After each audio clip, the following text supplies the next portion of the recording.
जी नमस्कार साथियों, मैं हूं नरोत्तम मिश्रा और आप देख रहे हैं हमारा यूट्यूब चैनल कीर्तिमान ग्लोबल स्टडीज़।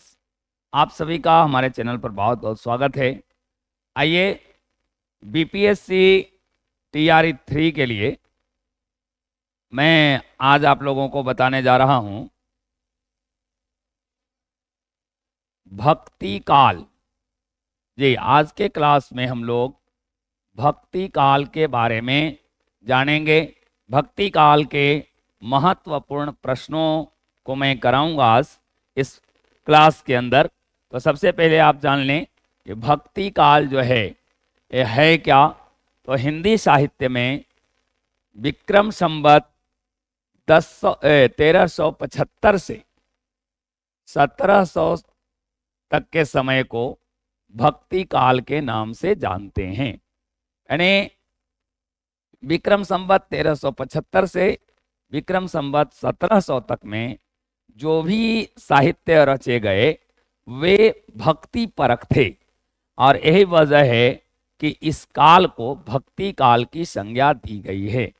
आपको याद रहे भक्ति काल कब से कब तक है। विक्रम संवत 1375 से विक्रम संवत 1700 तक। भक्ति काल को पूर्व मध्य काल भी कहते हैं। भक्ति काल को पूर्व मध्य काल की भी संज्ञा दी गई है, ठीक है ना। और भक्ति काल को हिंदी साहित्य का स्वर्ण युग भी कहा गया है। मतलब हिंदी साहित्य का स्वर्ण युग कौन सा रहा है, तो वह है आपका भक्ति काल।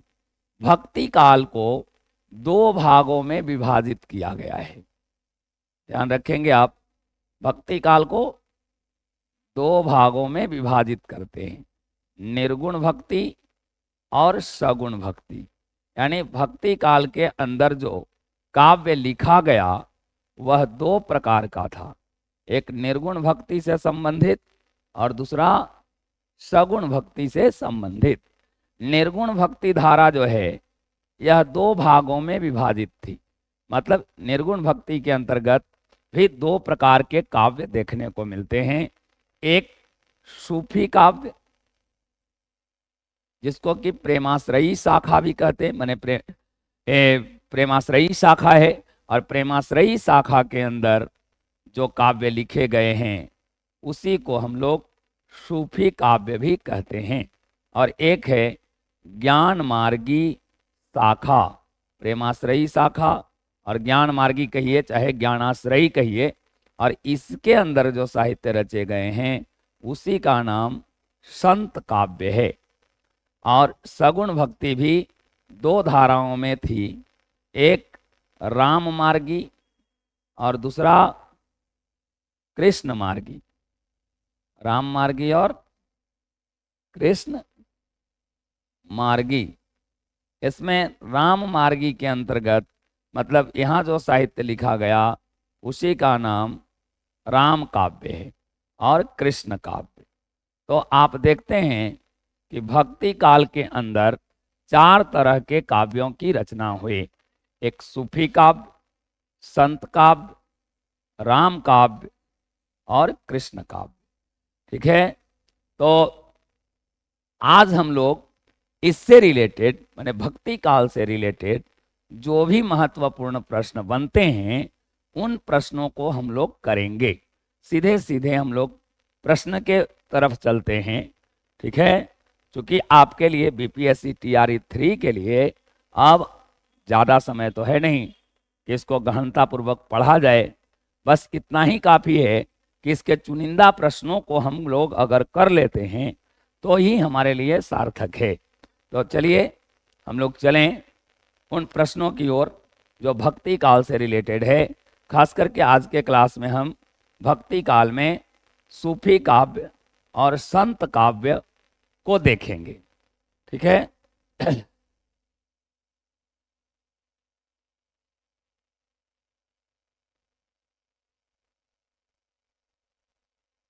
इसमें आपको जान लेना चाहिए कि ये जो भक्ति काल है, भक्ति काल से महत्वपूर्ण प्रश्न बनते हैं और यहाँ से दो चार प्रश्न का आना स्वाभाविक है, भक्ति काल से 2-4 प्रश्न आ ही जाएंगे आपके। तो चलिए भक्ति काल को देखा जाए। हाँ, यहाँ देखिए भक्ति काल से रिलेटेड बहुत सारे महत्वपूर्ण प्रश्नों को मैं यहाँ लेकर उपस्थित हूँ। चलिए बने रहिए आप लोग मेरे साथ हमारे चैनल कीर्तिमान ग्लोबल स्टडीज़ पर, और अपनी तैयारी को एक विशेष रूप दीजिए। चलिए यहाँ देखिए, महाराष्ट्र के भक्त संतों में सबसे पहले नाम आता है। जी हाँ, महाराष्ट्र के भक्त संतों में सबसे पहला नाम आता है संत नामदेव का, क्योंकि यह मान्यता रही है कि भक्ति जो है दक्षिण भारत से उत्तर भारत में प्रसारित हुई है। तो महाराष्ट्र के भक्तों या संतों में सबसे पहला नाम किसका आता है? संत नामदेव का। और नामदेव को माना जाता है विठोबा का भक्त। यहाँ कई बार यह प्रश्न पूछ लिया गया है कि विठोबा का भक्त किसे माना जाता है? नामदेव को। तमिल भाषा में महाकवि कंब कहिए या कंबन ने रचना की है, मतलब उन्होंने एक रामायण की रचना की थी। उस रामायण का नाम था कंब रामायण। कंब रामायण के रचयिता कौन है? कंब हैं। कौन से भाषा में लिखे हैं? तमिल भाषा में। बांग्ला भाषा में रामायण की रचना की है।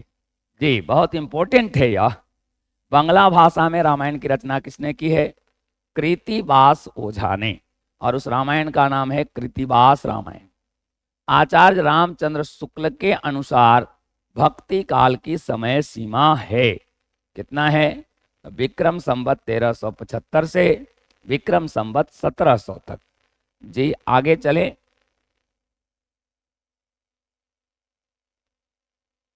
देखिए बहुत इंपॉर्टेंट है यह। अकबर के नवरत्नों में शामिल हैं। अकबर के नवरत्नों में कौन कौन थे? मुल्ला दो प्याजा, अब्बुल फज्जल, फैजी, तानसेन, बीरबल, टोडरमल, राजा मानसिंह, अब्दुल रहीम खाने खाना तथा हकीम हुकाम, ये अकबर के नवरत्नों में शामिल थे। अकबर के दरबारी कवि कौन कौन रहे हैं? तो अकबर के दरबारी कवि रहे रहीम, नरहरि बंदीजन, गंग, बीरबल और मनोहर कवि। यहाँ देखिए अगला प्रश्न है कि भक्ति के स्रोत को दक्षिण से उत्तर भारत में प्रसारित होने वाले सिद्धांत का समर्थन करने वाले विद्वान हैं। हाँ, कौन से विद्वान हैं जिन्होंने इस सिद्धांत का समर्थन किया है कि भक्ति दक्षिण भारत से उत्तर भारत में प्रसारित हुई है? तो इस मत के समर्थक हैं आचार्य रामचंद्र शुक्ल। और हिंदी का भक्ति काल बाहरी आक्रमण की प्रतिक्रिया है। देखिए यह भी मत आचार्य रामचंद्र शुक्ल का ही है। माने हिंदी में जो भक्ति काल है वह बाहरी आक्रमण की प्रक्रिया है, ऐसा रामचंद्र शुक्ल कहते हैं। लेकिन इनके मत का खंडन किया है हजारी प्रसाद द्विवेदी ने। उन्होंने हिंदी साहित्य में भक्ति काल को बाहरी आक्रमण की प्रतिक्रिया नहीं माना, बल्कि उन्होंने माना कि यह स्वाभाविक प्रक्रिया है। जी, रामानुजाचार्य ने प्रतिपादन किया। रामानुजाचार्य ने किस दर्शन का प्रतिपादन किया है? विशिष्टाद्वैतवाद दर्शन का। दक्षिण के अलवार संत थे। हाँ, दक्षिण भारत में अलवार संत किसको कहा जाता था? तो वैष्णव भक्तों को दक्षिण में अलवार संत कहते हैं। यानी जो राम भक्त एवं कृष्ण भक्त थे उन्हें अलवार संत कहा जाता है। और दक्षिण भारत में नयनार संत कहा जाता है शैव भक्तों को। याद रखिएगा आप इसको। अलवार कहते हैं वैष्णव भक्तों को और नयनार कहते हैं शैव भक्तों को। अलवार भक्तों की संख्या है, जी हाँ, अलवार भक्तों की संख्या कितनी है? 12। याद रहे आपको, अलवार भक्तों की संख्या है 12। आगे देखिए, मदनाष्टक के रचयिता हैं। मदनाष्टक के रचयिता कौन है? रहीम दास। रामानंद आते हैं हाँ, रामानंद रामानुजाचार्य की शिष्य परंपरा में आते हैं। रामानंद रामानुजाचार्य की शिष्य परंपरा में आते हैं। आरती कीजय हनुमान लला की, हनुमान जी की आरती है। इस आरती के रचयिता कौन हैं? इस आरती के रचयिता हैं रामानंद, जिन्होंने कि रामानंद ने भक्ति को प्रसारित करने का काम किया है। गलता में रामानंद संप्रदाय की गद्दी किसने स्थापित की? गलता में रामानंद संप्रदाय की गद्दी को स्थापित किया कृष्णदास पयहारी ने। और उत्तर भारत का तो त्रादी कहा जाता है किसको? गलता को। रामानंद के शिष्यों की संख्या कितनी है? 12। अभी एक और 12 पढ़े थे आप लोग। अलवार संतों की संख्या भी 12 है, रामानंद के शिष्यों की भी संख्या 12 है। राघवानंद थे। राघवानंद कौन थे? रामानंद के गुरु। ये कई परीक्षाओं में यह प्रश्न पूछ लिया जाता है कि रामानंद के गुरु कौन थे। याद रहे आपको, रामानंद के गुरु राघवानंद थे। भक्ति काल को हिंदी काव्य का स्वर्ण युग सर्वप्रथम किसने कहा? ग्रियर्सन महोदय ने। भक्ति काल को हिंदी काव्य का स्वर्ण युग किसने कहा? सबसे पहले ग्रियर्सन ने। ये सभी भक्ति काल के बहुत ही इंपॉर्टेंट प्रश्न हैं, ठीक है। अगर आप इसको छोड़ते हैं तो मतलब है कि आप पूरे छोड़ रहे हैं। भक्ति का प्रारंभ कहाँ से हुआ? दक्षिण भारत से। शेष नाग अथवा लक्ष्मण के अवतार माने जाते हैं। रामानुजाचार्य को शेष नाग या लक्ष्मण के अवतार माना जाता है। यहाँ कवियों का सही कालक्रम है, पहले कबीरदास, तब सूरदास, तब जायसी, तब उसके बाद तुलसी हैं। याद रखना चाहिए आपको, कबीर, सूर, जायसी, तुलसी। पहले कबीर आए, उसके बाद सूरदास आए, तब जायसी आए, उसके बाद तुलसी हैं। नाभादास हैं। नाभादास कौन है? राम भक्त कवि हैं। ये अग्रदास के शिष्य थे।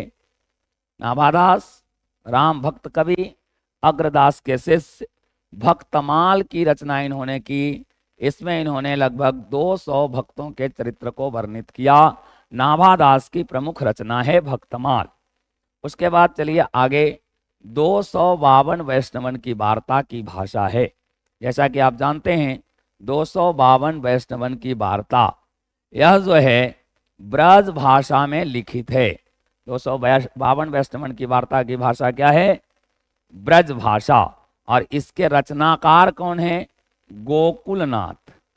इसके रचनाकार हैं गोकुलनाथ, जो विठलनाथ के पुत्र थे और वल्लभाचार्य के पौत्र थे। नाभादास कृत भक्तमाल की भाषा है। जी हाँ, नाभादास, जैसा कि मैंने अभी आपको बताया कि इनके गुरु अग्रदास थे और इनकी प्रमुख रचना भक्तमाल है। भक्तमाल की भाषा क्या है? ब्रज भाषा। भक्तमाल की भाषा ब्रज भाषा है। और नाभादास ने भक्तमाल के अलावा अष्टयाम भी लिखा था। तो अष्टयाम के रचयिता यहाँ पूछा जा रहा है। अष्टयाम के रचयिता हैं नाभादास। चलिए अगला देखते हैं हम लोग। नाभादास कृत अष्टयाम की भाषा है, यानी नाभादास ने जो अष्टयाम लिखा है उसकी भाषा क्या है? तो ब्रज एवं अवधि दोनों है, यानी दोनों में इन्होंने अष्टयाम शीर्षक से रचना की है। भक्तमाल के रचयिता नाभादास के गुरु का नाम क्या था? नाभादास के गुरु का नाम था स्वामी अग्रदास, जैसा कि मैंने आपको अभी बताया। अब देखिए यहाँ जो प्रश्न है यह सिर्फ व सिर्फ संत काव्य से, आगे जो भी प्रश्न है वह संत काव्य के प्रमुख प्रश्न है। जैसा कि हमने आपको बताया भी अभी कि भक्ति काल 2 भागों में बटी हुई है, निर्गुण भक्ति और सगुण भक्ति। और निर्गुण भक्ति की एक शाखा है ज्ञानाश्रयी शाखा, जिसके प्रवर्तक कबीरदास हैं। कबीरदास को ज्ञानाश्रयी शाखा के प्रमुख कवि माना जाता है। और ज्ञानाश्रयी शाखा के कवियों द्वारा रचित जो काव्य हैं उसे ही संत काव्य कहते हैं। अब देखिए संत साधना का साहित्यिक रूप कहाँ से प्रारंभ हुआ? तो संत साधना का साहित्यिक रूप प्रारंभ हुआ था पंढरपुर से। पंढरपुर, यहाँ गलती से, पंढरपुर महाराष्ट्र से। ज्ञानाश्रयी शाखा के कवि कौन कौन हुए? तो ज्ञानाश्रयी शाखा के कवि हुए कबीरदास, दादू दयाल, धर्मदास, गुरु नानक, रैदास, मल्लुकदास। ये सभी ज्ञानाश्रयी शाखा के कवि माने जाते हैं। निर्गुण संत कवियों में सर्वाधिक शास्त्रज्ञ एवं सुशिक्षित थे। आपको ये पता हो कि निर्गुण संत कवि जो हुए, माने संत काव्य के जो कवि रहे, वे अधिकतर जो हैं निरक्षर ही थे। जैसे कबीरदास निरक्षर थे, दादू दयाल निरक्षर थे, है ना। लेकिन यहाँ क्या पूछा जा रहा है कि निर्गुण संत कवियों में सर्वाधिक शास्त्रज्ञ एवं सुशिक्षित थे। कौन थे?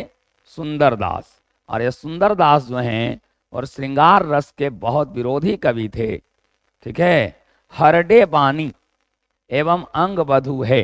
हरडे बानी एवं अंगबधू दादू दयाल की वाणी के संकलन को कहते हैं।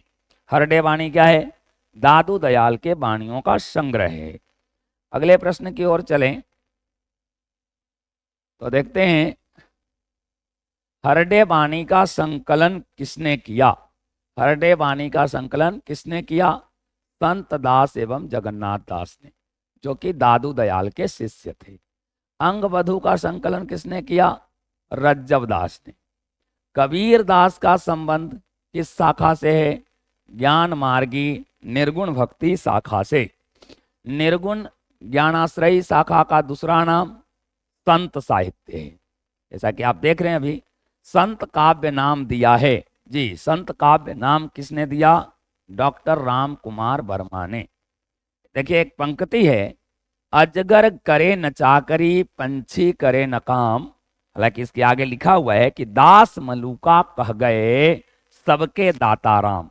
यानी इस उक्ति को कहने वाले कौन हैं? मल्लुक दास। रज्जब अली खां के गुरु कौन थे? रज्जब अली खां के गुरु थे दादू दयाल। चलिए आगे, विदेशी आक्रमणकारियों के विरुद्ध आवाज उठाने वाले संत गुरु नानक देव हुए, जिन्होंने कि सिख धर्म का प्रवर्तन किया। संत कवि गुरु नानक का जन्म कहाँ हुआ था? तलवंडी में। इनके जन्म स्थान को नानकाना साहब के नाम से जाना जाता है। इनके जन्म स्थान को नानकाना साहब कहते हैं। निर्गुण भक्ति धारा में उदासी संप्रदाय, उदासी संप्रदाय के प्रवर्तक कौन है? श्रीचंद। यह जो है गुरु नानक के पुत्र थे। श्रीचंद गुरु नानक के पुत्र थे। इन्होंने उदासी संप्रदाय का प्रवर्तन किया। गुरु नानक की माता का नाम था तृप्ता और पिता का नाम था कालूचंद। कालूचंद। और पत्नी का नाम था इनके सुलक्षणी। सूफी प्रेमाख्यानक रचनाओं की भाषा क्या है? सूफी प्रेमाख्यानक रचनाओं की भाषा है अवधी। सूफी कवियों का सबसे प्रिय अलंकार, ये पूछा जाता है आपसे, सूफी कवियों का सबसे प्रिय अलंकार समासोक्ति रही है। सूफी काव्य धारा के कवि कौन कौन हुए? मुल्ला दाऊद, जायसी, कुतुबन, मंझन, उस्मान, शेख नबी, कारिम शाह, नूर मोहम्मद। ये सभी सूफी काव्य धारा के कवि माने जाते हैं। प्रेमाख्यानक काव्य परंपरा, प्रेमाख्यानक काव्य परंपरा का मुख्य दर्शन तसव्वुफ कहा जाता है उसको। प्रेमाख्यानक काव्य जो लिखे गए, आप एक बार इसको समझ लें कि जो सूफी काव्य धारा है, ठीक है ना, सूफी काव्य धारा जिसमें कि प्रेम पर चर्चा की गई है, उसमें यह बताया गया है कि मनुष्य जो है इस लौकिक प्रेम से ही अलौकिक प्रेम को प्राप्त कर पाता है। यानी जब तक उसे लौकिक प्रेम नहीं होगा तब तक वह लौकिक प्रेम को प्राप्त नहीं कर सकता।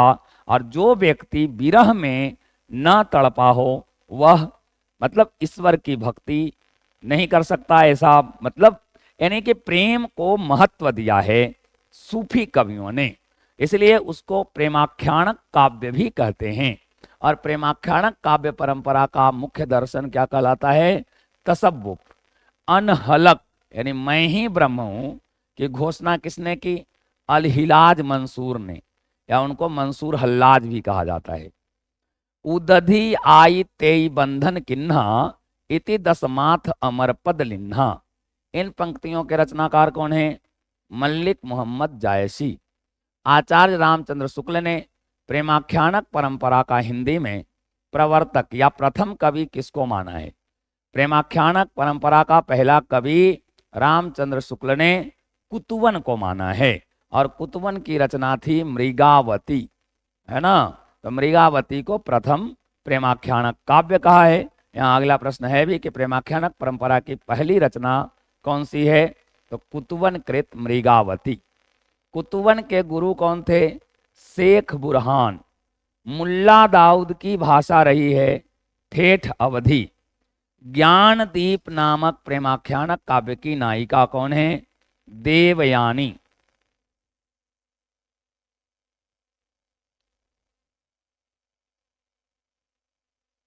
हाँ, सूफी मत में वर्णित साधक की 4 अवस्थाएं हैं। सूफी मत में जो वर्णन किया गया है उसमें साधक की 4 अवस्थाएं बताई गई है। और 4 अवस्थाएं कौन कौन सी है? शरीयत, तरीकत, मारिफत, ठीक है ना। इसमें आचरण, उपासना और सिद्धावस्था को महत्वपूर्ण माना गया है। उसके बाद सूफी मुक्तक काव्य के प्रथम रचयिता, सूफी मुक्तक काव्य यहाँ पूछा जा रहा है। हाँ, सूफी का पहला काव्य मृगावती है, लेकिन सब सूफी मुक्तक काव्य के प्रथम रचयिता हकीकत हैं, ठीक है ना।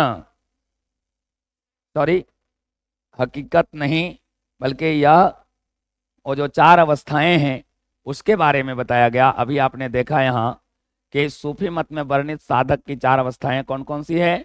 शरीयत, तरीकत, मारिफत और हकीकत, ठीक है। ये 4 अवस्थाएं हैं। बाय मिस्टेक प्रिंट इधर हो गया है। आगे देखें, सूफी मुक्तक काव्य के प्रथम रचयिता, सूफी मुक्तक काव्य के प्रथम रचयिता अमीर खुसरो को माना गया है। पद्मावत का बंगला में अनुवाद किसने किया है? आपको पता है पद्मावत जायसी की प्रमुख रचना है। इसको बंगला में अनुवाद किया है आलो उजाला ने। इन्हों अलाउल भी कहते हैं, आलो उजाला को अलाउल भी कहते हैं। कहरनामा किसकी रचना है? कहरनामा रचना है जायसी की। जायसी ने कयामत का वर्णन किस ग्रंथ में किया है? आखिरी कलाम में। हालांकि अखरावट, कहरनामा, मसलनामा, चित्ररेखा आदि रचनाएं जायसी की हैं। और सूफी का प्रथम कवि माने सूफी काव्यधारा के प्रमुख कवि जायसी को माना जाता है, ठीक है। प्रथम कवि तो आपने अभी पढ़ा, मृगावती के रचयिता जो हुए, है ना, वे हैं। चलिए, आपने अभी देखा संत काव्य और सूफी काव्य के महत्वपूर्ण प्रश्नों को। अब अगले क्लास में हम लेकर उपस्थित रहेंगे राम काव्य और कृष्ण काव्य के महत्वपूर्ण प्रश्नों को। बहुत बहुत धन्यवाद आप सभी का।